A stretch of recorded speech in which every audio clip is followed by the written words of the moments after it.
Oi galera, tudo bem? Bom dia, boa tarde, boa noite. Não sei que horas vocês vão estar assistindo essa aula. Sejam todos e todas muito bem-vindos. Eu sou a professora Renata Cursino. E o tema que eu escolhi para falar com vocês hoje é a famosa execução fiscal.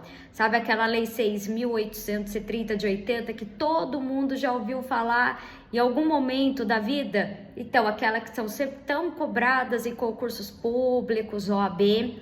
Então, de uma maneira pontual, eu vou procurar trazer para vocês aqui hoje os principais conceitos, tudo que você precisa ter em mente para você poder resolver da melhor forma possível qualquer questão, qualquer problemática, seja teste, seja questões escritas e provas, concursos públicos, OAB, enfim, tudo para vocês poderem estar resolvendo da melhor maneira possível qualquer questão que envolva o tema da execução fiscal. Então, só para fazer uma introdução assim para vocês, a gente pensa o que é, como funciona, né, a execução fiscal. Então, da mesma forma que pessoas físicas e jurídicas entram com ações cobrando dívidas de terceiros, a Fazenda Pública possui o mesmo direito de cobrar dívidas tributárias ou não de devedores. Então, o processo judiciário que resulta dessa cobrança é chamado de execução fiscal e é um tipo de processo muito comum no Brasil. De acordo até com pesquisas feitas, né, no Justiça em Números, basicamente 75 milhões de processos estão ativos desde 2020 com relação à execução fiscal, ou seja, 36% tinham relação com execução fiscal. Então, eu vou explicar de uma forma muito pontual o que é a lei de execução fiscal, como que o CPC implica dentro desse tipo de ação, quais são as etapas da execução fiscal, o que é uma dívida ativa, como se defender de uma execução dessa natureza e outras informações sobre o tema. Então, bora lá? Primeira coisa, o que é a Lei de Execução Fiscal, a LEF? Ela foi criada em 1980, a partir da Lei 6.830, a nossa queridinha LEF, e ela define quais são os passos que a Fazenda Pública deve ter para realizar a cobrança de dívidas tributárias e não tributárias que pessoas físicas e jurídicas possam ter com o Estado. Ela foi criada com o objetivo de estabelecer uma padronização de prazos e ações que a Fazenda Pública deve tomar para pedir por vias judiciais o pagamento de dívidas. Então, a LEF, ela lista como entrar com a ação, como que a dívida pode ser cobrada, né, incluindo até a tomada de bens do devedor e qual que será a ordem de prioridade entre os bens que podem ser penhorados. Então, tudo isso tem aqueles artigos especificados na LEF, mas a gente vai chegar lá. Então, as dívidas com municípios, estados, Distrito Federal e com a União são regidos pela Lei de Execução Fiscal e subsidiariamente pelo CPC. Então, o que é especificamente uma ação de execução fiscal? Ação de execução fiscal, de um modo muito simples, de uma maneira bem tranquila, você tem que ter em mente que é o instrumento por meio do qual o credor, no caso a Fazenda Pública, tenta receber o que ela tem direito. Então, portanto, é a ação de execução que se baseia num título certo, líquido e exigível. No caso da ação de execução, esse título está diretamente relacionado a uma dívida tributária ou não, contraída junto à Fazenda. Então, na prática, a ação de execução fiscal é um trâmite judicial que culmina numa sentença em favor do credor ou não. Se favorável ao credor, a sentença obriga o devedor a fazer o pagamento. Se não fizer voluntariamente em até 15 dias, peguem esse prazo, em até 15 dias após o trânsito em julgado, a ação de execução fiscal permite que sejam bloqueados os bens do devedor. Fechou? Então, guarde esse conceito, prazo de 15 dias. Quais são as partes numa ação de execução fiscal? As partes numa ação de execução são duas, o credor e o devedor tributário. Então, está localizado no polo passivo da ação O devedor costuma ser, em regra, o contribuinte. A LEF, no entanto, ela lista uma série de sujeitos contra quem se pode fazer a execução. E esses, no caso, as pessoas, esses sujeitos, né, que você pode estar fazendo a execução fiscal, você vai encontrar no artigo 4º da 6.830 de 80. E lá vai estar todas as hipóteses no artigo 4º, o devedor, o fiador, o espólio, a massa, enfim, você vai encontrar todas as possibilidades lá. Por sua vez, o CTN é mais preciso ao estabelecer claramente o papel do contribuinte enquanto sujeito passivo, e vocês vão encontrar esse contexto no artigo 121 do CTN. Agora que a gente já sabe o que é devedor, é hora de entender quem pode estar na figura do sujeito ativo da ação, isto é, quem que é esse credor, afinal de contas, quem que está do outro lado dessa situação. Isso a gente encontra no artigo 1º da LEF. A gente já abre a 6.830 falando que a cobrança que ocorre por meio da execução fiscal, ela pode ser dívida ativa junto à União, os estados, ao Distrito Federal, ou municípios e suas respectivas autarquias. Todos esses entes, portanto, podem ocupar o papel de credores. Fechou? Gente, agora aquela ideia, o que é a execução fiscal e o CPC? Bom, a gente já sabe que quando a 6.830 não for capaz de resolver todos os nossos problemas, nós vamos nos socorrer subsidiariamente do CPC. Então, embora ele tenha uma importância na forma com que a execução fiscal é conduzida no âmbito do direito civil, o Código de Processo Civil ele tem apenas esse papel subsidiário no regramento da execução fiscal, devido já ter essa lei específica 6.830 de 80. Então, dessa forma, alguns dos benefícios que o CPC apresenta para os devedores não se aplica em situações de execução fiscal, uma vez que a aplicação se dá primeiramente pela lei específica e depois pelo CPC, se for o caso. Então, portanto, o artigo 914 do CPC, ele permite que o executado possa embargar a execução sem garantia do juízo. Não é aplicado na execução fiscal, embora seja a regra no âmbito do direito civil. Então, você lendo o artigo 914 do CPC vai estar lá explicando essa regra. Isso se dá dessa forma devido ao princípio da especificidade, uma vez que a lei específica, como há uma lei específica que é a lei de execução fiscal, determina a necessidade do depósito prévio para que o executado entre com embargos conforme o parágrafo 1º do artigo 16. Então, basicamente, vocês têm que ter em mente que o CPC vai ser necessário apenas em situações subsidiárias, e lá você vai encontrar alguns exemplos, como do artigo 914. Tudo bem? Vamos entender um pouquinho agora o que é essa tal dessa dívida ativa, né? Que vocês sempre perguntam, acaba gerando muita dúvida. A lei de execução fiscal, conforme eu falei, ela apresenta já no artigo 1º as execuções judiciais para a cobrança da dívida ativa da União, dos estados, do Distrito Federal, dos municípios.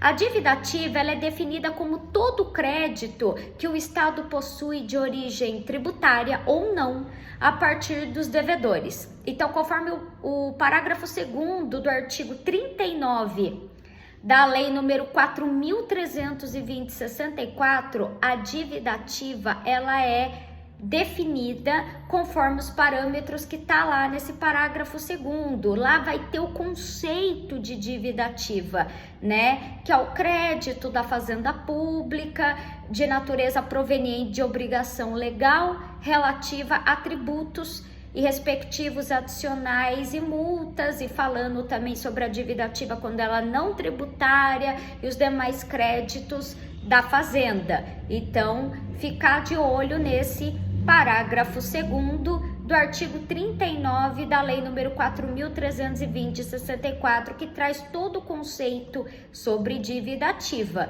Então, todo o valor devido ao Estado se torna parte da dívida ativa após apurada a sua liquidez e certeza de existência. Então, a partir disso, é gerado um título executivo extrajudicial chamado de certidão de dívida ativa, ou a famosa CDA, que comprova que o débito existe e que precisa ser pago, ok? E aproveitando esse gancho, vamos falar um pouquinho do que é essa certidão de dívida ativa, né? A CDA, ela cumpre destacar que a dívida ativa, ela é definida como todo crédito que o Estado possui, de origem tributária ou não, a partir de devedores. Então, a gente volta de novo para esse parágrafo 2º do artigo 39 da Lei número 4.320/64, que lá vai trazer todas as hipóteses, vai trazer a definição do que é a dívida ativa, como que ela é instaurada. Então, é bom ter sempre esse artigo em mente. A CDA, ela é um título executivo extrajudicial que comprova a existência do débito e a obrigação de quitação. Então, nesse sentido, a CDA, ela deve conter obrigatoriamente os itens do artigo 202 do CTN. Tá aí um outro artigo. Inclusive, gente, artigo dado, lei citada, é artigo estudado e lei revisada, ok? Vão anotando esses artigos específicos, essas leis que eu tô falando para vocês não se perderem, para que vocês possam formar esse raciocínio lógico na cabeça de vocês, para que não fiquem informações assim muito soltas, muito esparsas. Então, ó, artigo 202 do CTN, é bom vocês terem também em mente. Além disso, desde que regularmente inscrita, ela goza de presunção de certeza e liquidez e tem o efeito de prova pré-constituída, ok? Tudo bem com relação a essa parte do que seria uma CDA? Agora eu vou falar um pouquinho do que seria a nulidade da CDA. Então, conforme eu falei para vocês até então, a certidão de dívida ativa é o título que constitui e fundamenta a execução fiscal. Nesse caso, a CDA, ela deve estar instruída de requisitos obrigatórios, requisitos esses que estão no artigo 202 do CTN. Na falta desses requisitos ou erros a eles relativos, a causa de nulidade da inscrição e do processo de cobrança é o que vai ocorrer. Então, nesse caso, a nulidade ela poderia ser sanada até a decisão de primeira instância, mediante a substituição da CDA nula, devolvida ao sujeito devedor o prazo para defesa, conforme o artigo 203 do CTN. Assim, o devedor, ele somente poderá versar sobre a parte modificada em respeito à ampla defesa e o contraditório. Fechou? As etapas de uma ação de execução fiscal, segundo a 6.830 de 80. Então, como é que vai se desenrolar essa execução fiscal? Caso a Fazenda Pública ela não consiga receber os valores do devedor por vias administrativas, após 60 dias da certidão de dívida ativa ser emitida, a Fazenda entra com uma ação de execução fiscal pelo Judiciário. Após o recebimento da petição inicial, o devedor recebe o prazo de 5 dias para pagar o débito ou para nomear bens à penhora, que tem um valor equivalente ao montante da dívida que inclui os juros e mora. Caso o devedor não pague ou não identifique esses bens à penhora, a LEF define que a penhora pode acontecer com qualquer bem do devedor. Entretanto, há uma ordem, não se esqueçam disso. Pode ser qualquer bem do devedor? Pode, mas tem que ser cumprida uma ordem pré-estabelecida na LEF. E qual que seria essa ordem? Dinheiro,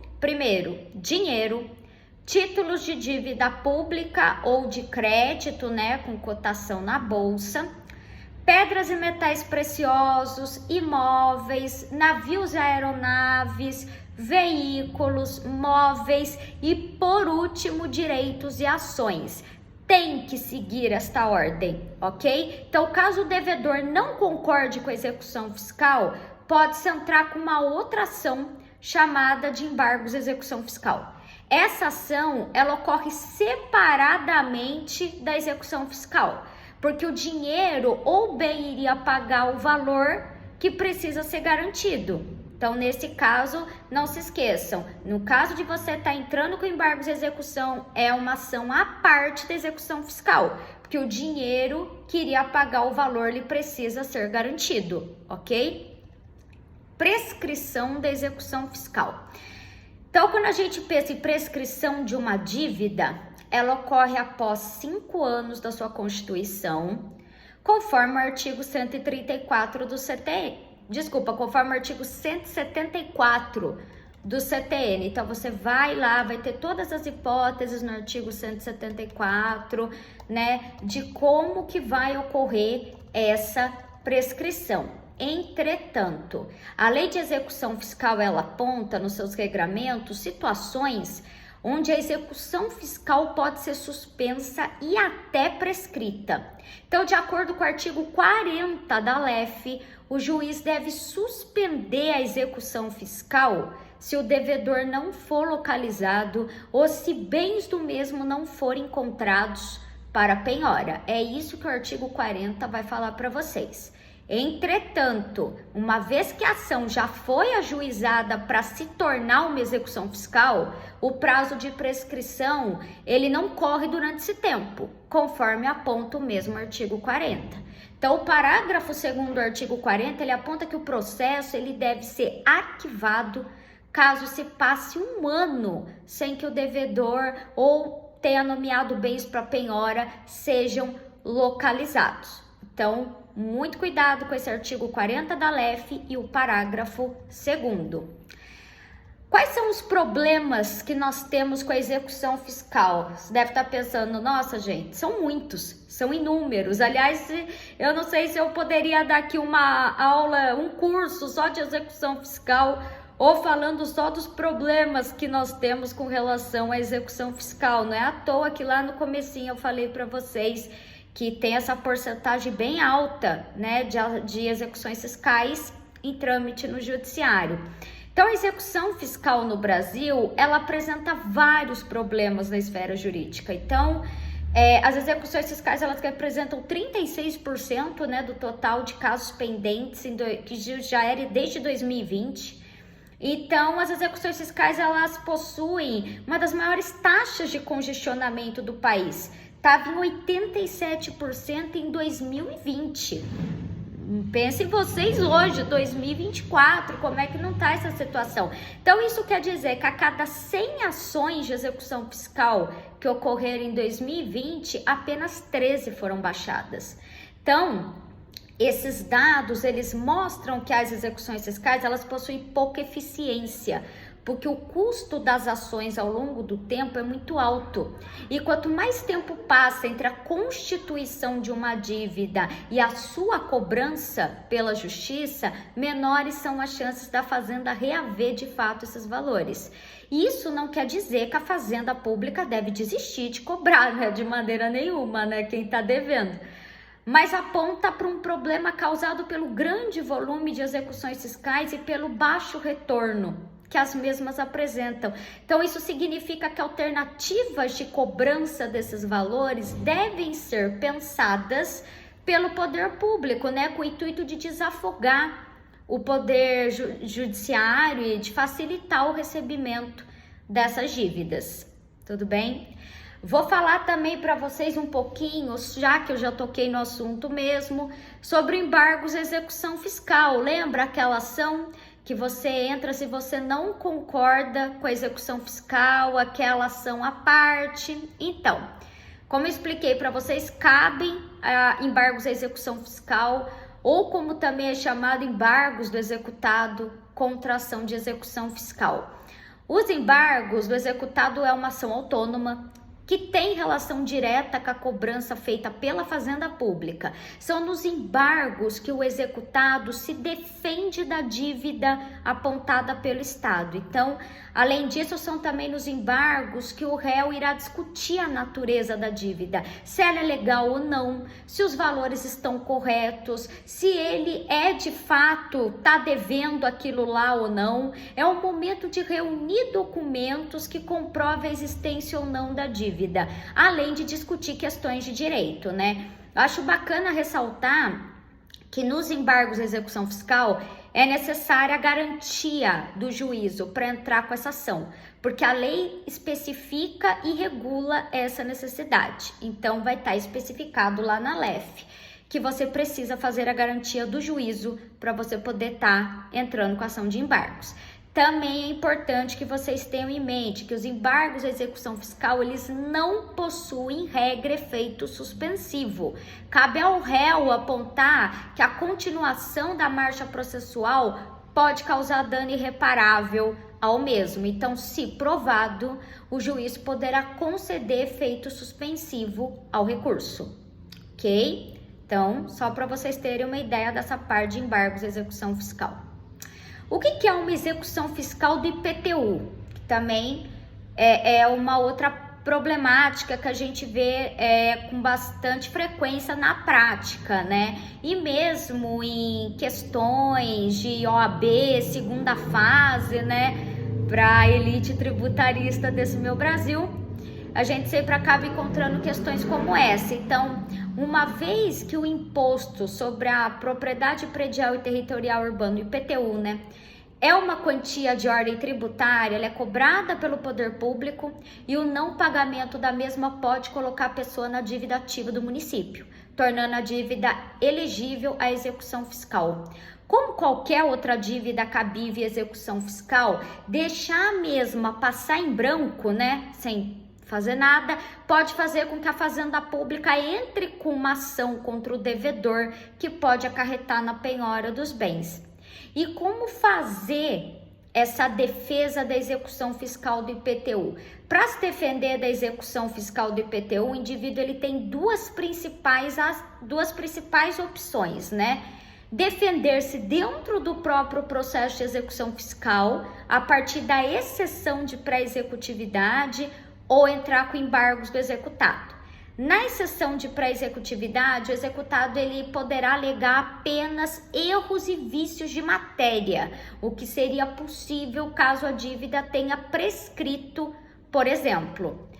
Nos embargos de execução, como eu já detalhei para vocês há pouco, o réu ele pode se defender da dívida de forma mais ampla, discutindo outros pontos. Então, precisa, entretanto, depositar a garantia do juízo para entrar com essa ação.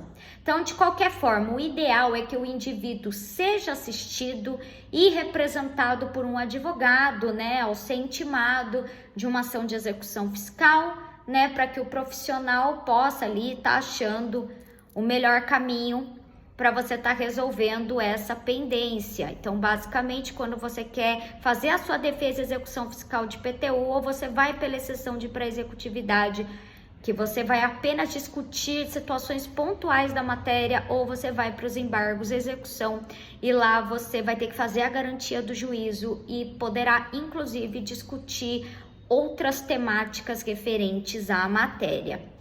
Então, só para a gente fechar aqui, né? Quero trazer essa conclusão para vocês. A execução fiscal, ele é um tema complexo, tem várias implicações jurídicas.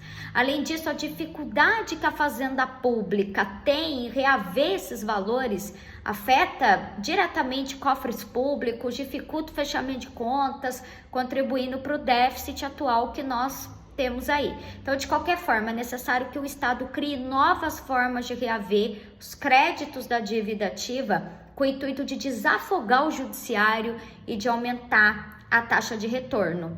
Gente, eu espero que esses conceitos pontuais que eu trouxe para vocês possam auxiliá-los da melhor maneira possível. Seja em OAB, concurso público, qualquer prova que vocês forem fazer e vocês se depararem com uma questão da LEF, Vocês vão ver que a LEF, embora não seja uma lei tão extensa, mas ela tem artigos bem complexos. Então eu sugiro que vocês façam uma leitura assim detalhada dela, mas focado mais na parte que vai falar dos embargos principalmente, né? Que é o que vocês acabam vendo mais em prova. E deixei o meu Instagram, tá aqui na descrição também no link aqui do YouTube.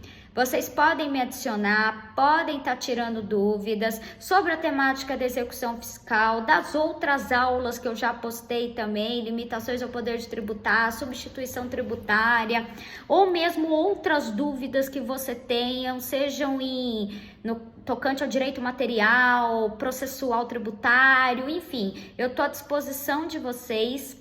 Adorei falar sobre esse tema com vocês, espero que esses conceitos auxiliem vocês, espero que os exemplos ajudem a clarear um pouquinho aí para vocês, e o que vocês precisarem, eu estou full time à disposição de vocês. Grande abraço, bons estudos, tamo juntos!